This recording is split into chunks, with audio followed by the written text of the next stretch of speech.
Hello, I'm Liz Lumley from Finextra, and today I'm speaking to Paul Spiteri of Misys. And we're going to have a bit of a conversation about loans. So we're going to start off our conversation looking at banks' technology strategies and where they're moving to in the next sort of 5 to 10 years. So, how are they managing the end-to-end process from loan origination to loan maturation then? Well, today, Liz, we see a difference amongst banks of all sizes in terms of how they manage their end-to-end lending process.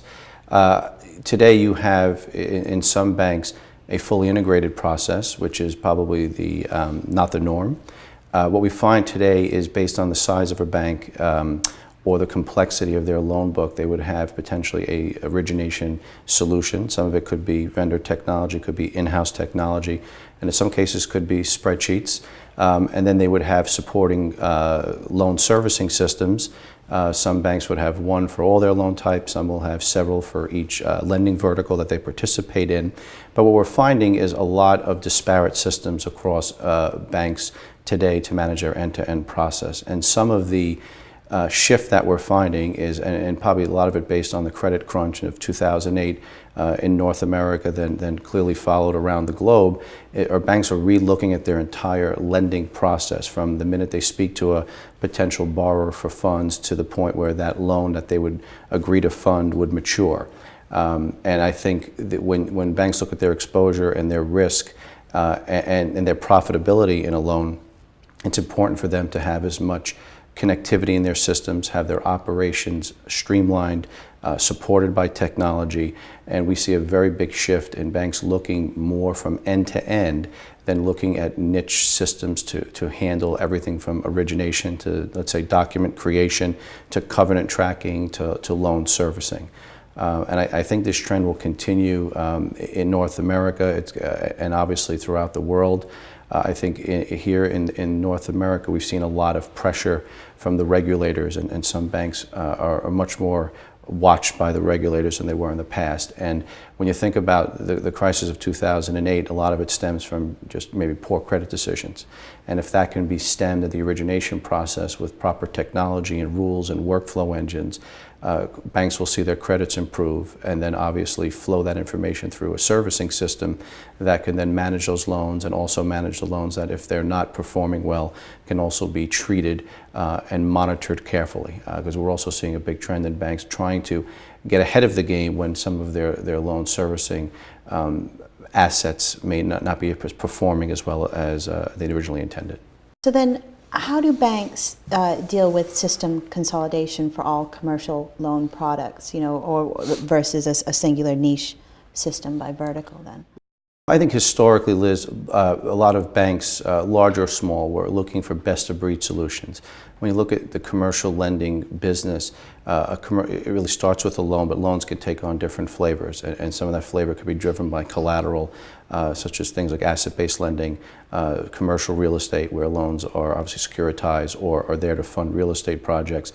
And each of these markets and lending products have their own individual needs.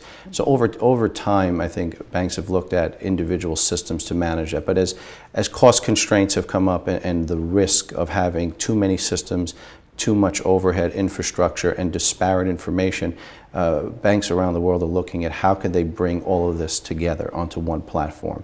And system providers, the challenge in the future is trying to provide platforms that can manage any type of commercial loan that a bank would offer, from the most complex syndicated credit down to a simple bilateral credit between themselves and a borrower that does not have a lot of complexity in terms of servicing.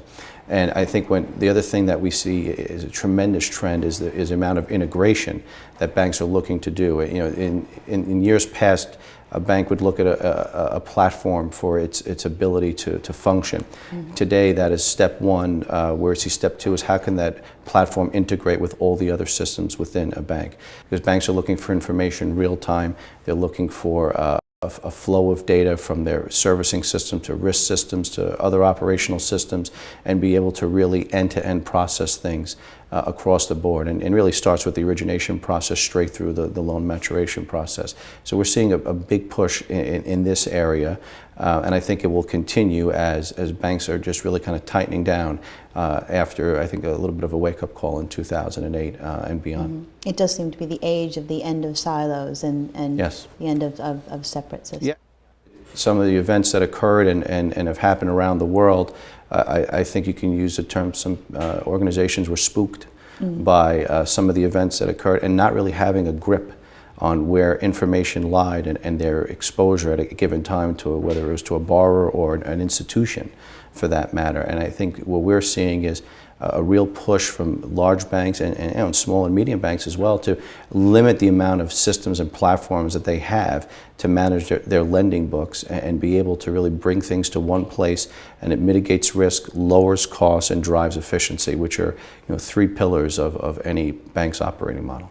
So we talked a bit about some of the technology strategies, and you talked about the changes in operations and infrastructure at banks. But I mean, when banks are looking for technology solutions, what are they demanding? Are there a lot of common requirements, or is it more niche? I think some things are very common. I think they're looking for technology that is modern. I think, you know, one way a bank will grade anybody they're looking at is their proprietary software or platforms that a given product will be written on. What we see today is banks are looking for systems that are written in a technology language or deployment that is common with their practices.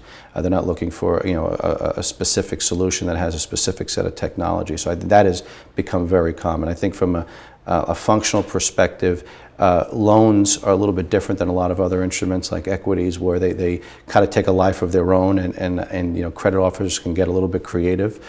So I think you do see a lot of common functionality, but loans have enough flavors where you may find a little bit of a difference here or there. But as you get down to simpler lending products, you see the functionality demands to be much more streamlined and similar across institutions. And the other thing I would say that is really relevant currently is the integration aspect, where when an institution looks at technology, they're looking at its functions, but really more importantly, can it integrate with all the other systems within the bank? Because at the end of the day, the value that a technology provider would bring to a bank today is the ability to eliminate costs, reduce costs for that matter.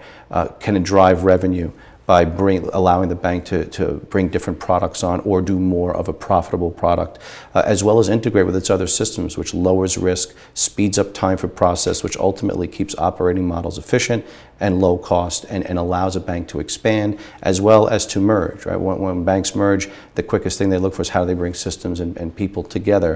And if you have the right technology, you could become much more acquisitive than not having the right abilities to do that in a short time frame. Excellent. Thank you very much.